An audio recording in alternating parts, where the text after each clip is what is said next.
Ladies and gentlemen, hi, how you doing? Welcome back to the channel. Thank you so much for stopping by today. The Season 2 Reloaded update is out for MW2, Warzone 2, and DMZ, and that of course means we have a ton of new patch notes to go over for the update itself. So it's now live on all platforms. Season 2 Reloaded is here. We got a brand new event obviously coming with it that's going to introduce some new camos. We got the Bowing Blossoms and the Winds of Ash camos, basically like the Cherry Blossom camo from some previous Call of Duties. We'll be able to earn those now across all modes. It's just like the Path of Ronin event challenges. We also have the St. Patrick's Day update coming to Al Mazrah. You never know what you might find at the end of the rainbow, but you've got one shot to find out if luck is on your side. So there will be a rainbow that has some loot at the end of it. Also, all the water, all the rivers are turned green for St. Patrick's Day as well.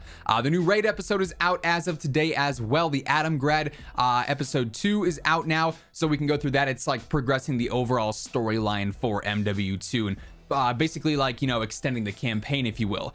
We also have new raid bundles that are going to include Task Force 141 members like Price, like Ghost, Farah, so on and so forth. You don't need the raid assignment either. You can just jump in and play this with your party as well.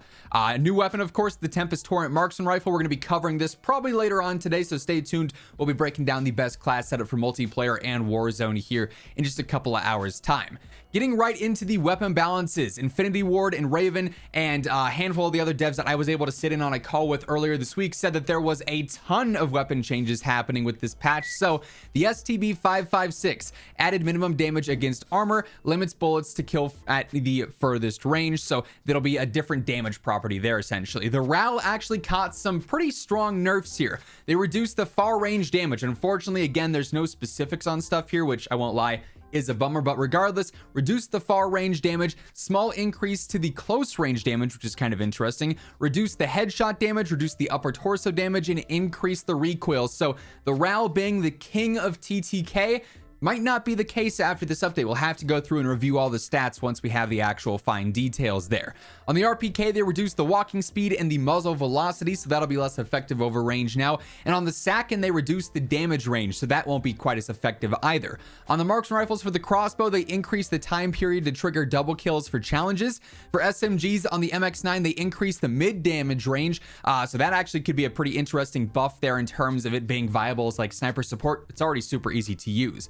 On the Bass P, they increased all the damage ranges and the sprint to fire time, so maybe the Bass finally gets some attention there. It's been kind of a lackluster SMG. On the P90, slightly offset weapon while ADS using iron sights to improve visibility, so it's just better and clearer sights there now. On the Vel 46, the MP7 increased the close damage ranges. That's going to make this a top tier sub for sure. Fixed attributes on the 30-round mag to improve handling and mobility. The Vel 46 is going to feel very, very good after this update. Lockman sub MP5 reduced the movement speed, ADS speed, improved recoil control, and on the Nebula barrel, they improved the damage range and recoil control, so some buffs and some nerfs there.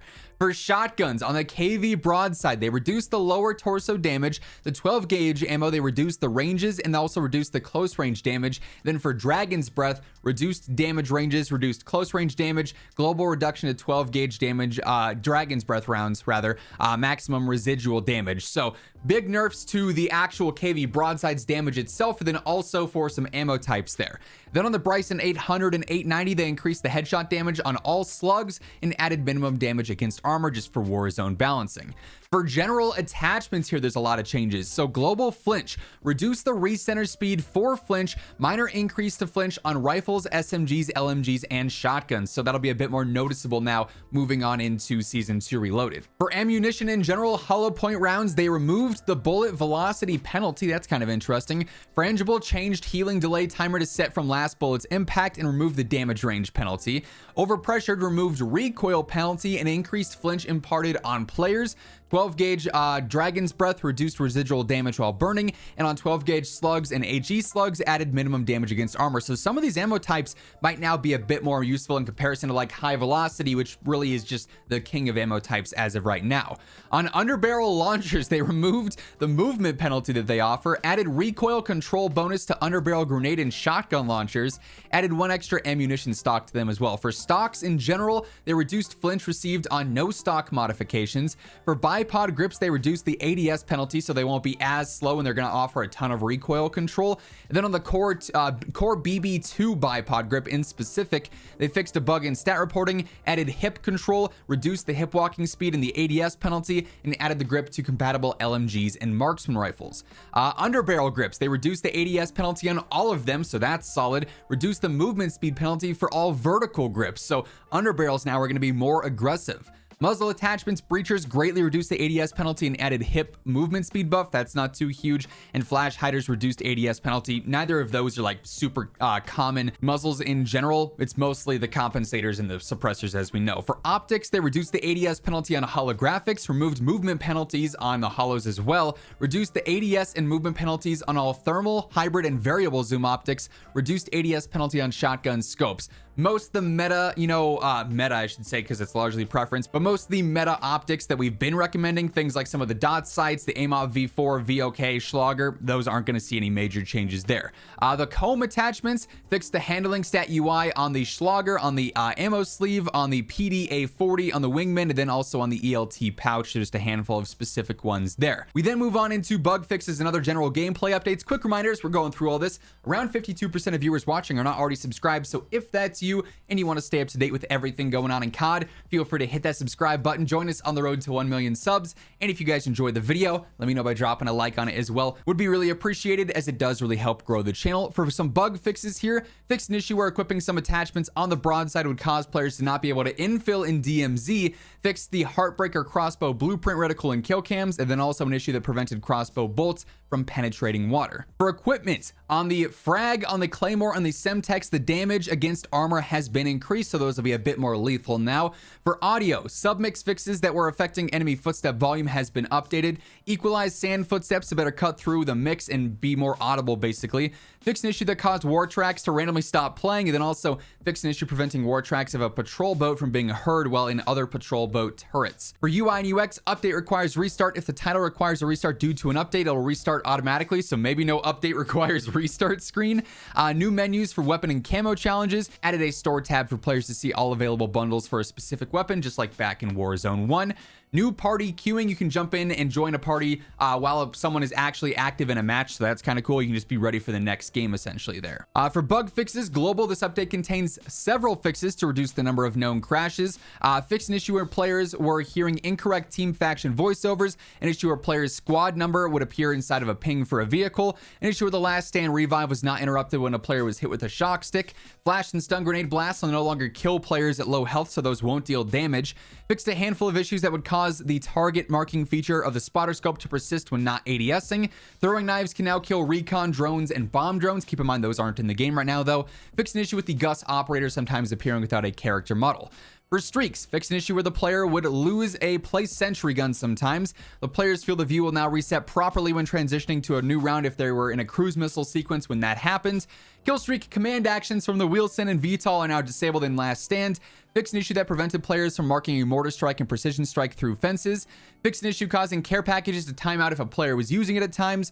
An issue that played an incorrect voice when pinging on the Overwatch helo. Then also an issue that would cause a player's view to be blocked when looking downwards after using a cruise missile. They also fixed an issue with the drill charge, preventing that from eliminating agents in Battle Royale and DMZ, aka AI. For equipment, they fixed a handful of issues here. If you want to read the specifics, feel free to pause the video. There's a lot of fixes here. Obviously, a lot of these are very specific, so if you want to read the fine details, feel free to pause the video. Same deal here on UI and UX. Things like where you could have same two weapons on a class setup. There were some glitches with that where you could have like two primaries, two TAC 56s, for instance, and build them different or whatever the case may be. Handful of just like menu updates and small niche updates like that. Also, plenty of social fixes here. Once more, rather than spending 20 minutes here reading fix an issue, feel free to pause the video if you want to read the exact specifics here and there. Again, most of this is just minute little fine details here and there in regards to very, very specific bugs. PC settings, audio. PC users will have an audio update allowing players to select stereo or surround outputs. This option will default to stereo if not set. We have been investigating clips where basically it just isn't giving you the correct audio in certain channels, so that's why that's being updated. They're also changing the gyro aiming a bit. A ratcheting setting has been added. This option improves the player experience by allowing players to disable manually the gyro function by pressing a specific button, so that's pretty cool as well. They're also adding in the inverted flash, which is basically the dark flash setting, where if a flashbang hits you, instead of your screen going all white, it'll just go black for a moment. For Spec Ops, there were a handful of updates here. They added a new fill bar for last stand and dog tags to match Battle Royale and provide additional clarity for down teammates. Added new challenges, also fixed an issue where equipment UI could appear as orange or flicker white. There were some updates to low profile, also some specific updates to the Defender mission on Mount Zaya. The Adam Grad raid episode weapon XP token is now unlocked for each completion of the raid. That's pretty cool. Added one camo to the regular loot pool. Added additional clarity for various unlocks there, and a handful of other small fixes as well. Definitely will be jumping into the raid here soon. Excited to see where that brings us. Now we've got some multiplayer specific updates here. We of course have the Himmelmott Expo map, new 6v6 map. Very excited to jump into this. We've got new modes, all returning party games, drop zone, one in the chamber, all or nothing. Handful of bug fixes here, fix several out of bounds and collision based exploits in 6v6 maps, address some issues on Farm 18, fix an exploit allowing a capture point on control on El Asilo. For ranked play, there's also new restrictions, no more weapon tuning in ranked whatsoever. Also, the 7.62 rifle is now banned as well, or restricted in ranked play. Quality of life, improved visual feedback when a match is canceled because a player left. The skill division reward screen is now displayed by all divisions by default. Added top 250 profile images for new CDLs. There's a handful of bug fixes here as well. Fixed an issue preventing players from selecting the CDL operators. Addressed a visual bug that suggested a player's SR had been reset. Fixed an issue that occasionally was caused with an uninterrupted suspension after backing out of searching for a match before the lobby was formed. We then get into some of the Warzone 2 specific updates here for quality of life. There's now going to be a newly updated airspace too crowded notification when you're trying to call on a streak, and it'll give you the amount of time that the airspace is going to be too crowded for. So that's really cool.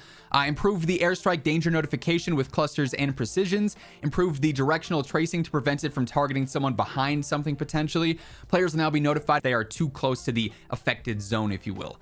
The give up timer is now going to be more consistent. It'll last 3 seconds. Increase the scale of navigational pings so those are easier to see. The armor break text has been removed, and I love that. I hated that armor break text. I kept thinking I was knocking players when I was just breaking armor, so that's no longer there. You can now auto loot plates when you run over them. I love that as well. Spawn protection will now disable at 25 meters, up from 19 meters, and they'll refine that as needed. Also, the kill feed in Resurgence will now display who is about to redeploy as well. For spectating, friendly pings are now available when you are spectating someone. Also, the gas mask loot cards now more accurately reflect the amount of damage that mask has already taken. For bug fixes, to fix some issue causing the rainbow glare to appear on the horizon on Xbox only on Al Mazrah. Also, the TAC map and mini map saw some slight updates there as well. For Battle Royale this week, we got standard solos, duos, trios, and quads on Al Mazrah. Same deal for Resurgence, though, on Ashika Island. So all squad sizes will be available all throughout Season 2 Reloaded for Resurgence, which is very exciting, of course. The Warzone 3rd anniversary event is going on now, so there's a handful of free rewards. We've already talked about that. Bomb drones have been completely disabled, so those are no longer in game. For gameplay balancing, as a team, we are focused on 2 core areas of pacing in Battle Royale: combat engagements in the mid game and regain opportunities in the late game. They're going to be addressing this going into Season 3, with the first change being a guaranteed restock event in the 4th circle. Future improvements include more ground loot supply boxes, Resurgence supply boxes being sprinkled throughout the map, additional ammo caches, and more. Some gameplay adjustments. The light helo has been disabled in solos. Contract availability, there's going to be more contracts revealed over the course of a match, especially in later circles. And for the final circles, they are temporarily disabling those in the northwestern section of the map while they work on improvements for upcoming seasons, so those won't even happen anymore. For Ashika Island, redeployment drones are currently active and will remain active as a part of the Resurgence experience. AI is leaving Ashika Island as the Path of Roan event comes to a close. Shadow Company operatives have occupied the island. They will be departing in their next mission, if you will. So that's awesome. No more AI on Resurgence or on Ashika Island. The first circle will be 20% larger and be more likely to land on land. Actions that affect Resurgence countdown have been adjusted to allow for more windows of opportunity to team wipe because players are respawning too fast, basically. Buy station availability, they've made improvements to that as well. Quality of life, the spawn protection, we just talked about that. Same deal with the resurgence kill feed. Redeploy tokens, fixed an issue allowing redeploy tokens to appear in buy stations even after the gulag had closed, so no more bugs going on with that. Then for DMZ, there are a lot of fixes here. We've updated the usage requirements for Building 21 access. Players no longer need to bring Building 21 access cards into the match. At least one player in a squad must have one, though, in their inventory. If a player does infill into Building 21 with an access card in their backpack, they will lose that card if they do not extract with it. This change only impacts Building 21 access cards and not the access keys for locked spaces inside of the building itself. Enemy combatants in DMZ can now operate or arrive in a variety of vehicles. We've added some variations to infiltration and exfiltration points, so those will be a bit different now. The destroy supplies contract has been updated to reveal the 4 closest safes, reduce the total number of vehicles in Modern City. Enemy combatants now have a small chance to drop upgraded weapons with some basic attachments on them. There's also several bug fixes here, some stronghold issues. Fix an issue where the secure nuclear material contracts could select a locked toolbox on Ashika Island. Increase the minimum distance between the secure nuclear material contracts on Ashika so they don't overlap. An issue with the friend favor mission. Descriptions for strongholds, for the stronghold reacquisition mission, incorrectly stating what you had to do there. Some other basic mission specific updates here as well. An issue where some players do not get credit for the final exfil due to a timer. An issue where the match search would stop if the party leader left the group, and then also an issue that would prevent a player from using armor temporarily. Not gonna lie, kind of disappointing I'm not seeing an update to the ISO Hemlock's 45 round mag, which is currently bugged in DMZ. Was hoping to see that fixed here, but that said, that is going to wrap up these patch notes.